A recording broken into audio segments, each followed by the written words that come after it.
ए गीत के गावे के तो दूसर गौलस, लेकिन खास तौर से जब हम बिरहा के मंच पर गावे लगली तो बड़ा वायरल भइल और यूट्यूब पर बड़ा लइका लइकी मेहरारू मर्द कुल रील बनौलन। आप लोगन देखत भी हों, बड़ा वायरल भइल। का गौले रहली गजल? कौन गजल गौले रहली?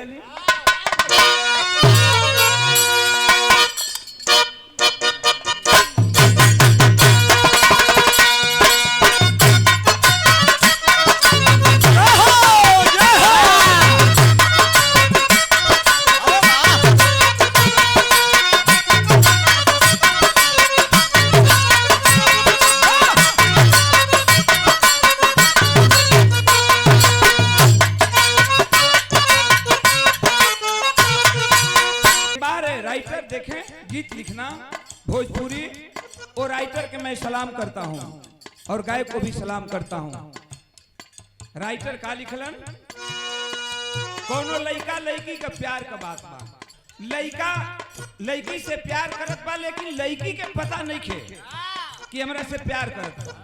एक दिन सवेरे में का टाइम बा, लइकवा आंख मलत उठल ता दुआरी में अपना निकलता घर के, तले उ लइकिया वही रास्ता से जाते, जब एक नजर पड़ल तो भग देकर दोनों अखिए खुल गए।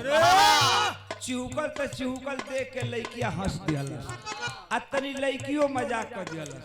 आपन है अंगुरिया है दांतवा में त दबा के आ मुस्किया के आंखिया मार दिया।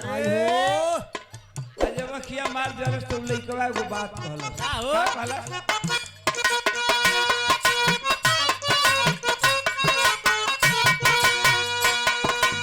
बड़ा यूट्यूब पर वायरल भइल कि आज हमके मुआ देले बड़ी, लइकवा कहता कि आज हमके मुआ देले बड़ी, रुख से पर्दा हटा देले बड़ी।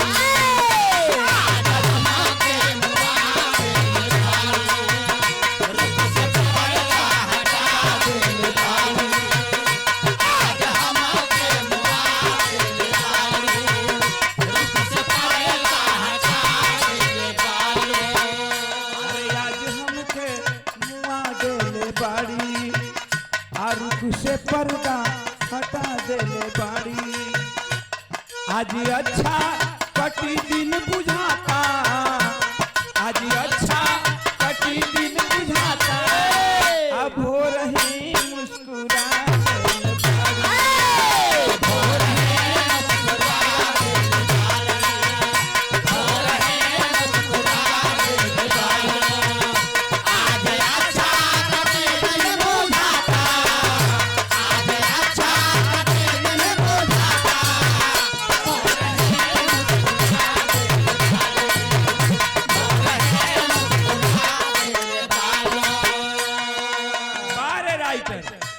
धन्यवाद है। बड़ी ऊंची लाइन लिखा, का लिखा?